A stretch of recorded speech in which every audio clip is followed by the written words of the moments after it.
Nakauwi na ngayong gabi pa lamang ang Olympic gold medalist Carlos Edriel Yulu, ngunit kasama pa rin ang kanyang girlfriend nito na si Chloe San Jose.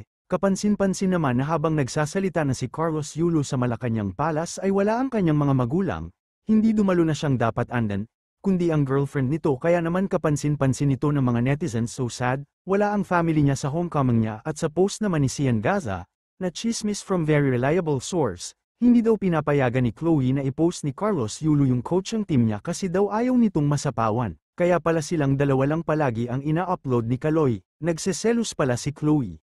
Atleta din, ito ang tanong ng mga netizens sa ngayoy viral at usap-usapan na nobya ni Golden Boy, Carlos Yulu matapos na maispatan si Chloe na nakasuot ng Team Philippines official jacket na dapat sana'y suot-suot lamang ng mga Olympic delegates. Ayon sa mga netizen, umani agad ito ng iba't ibang reaksyon.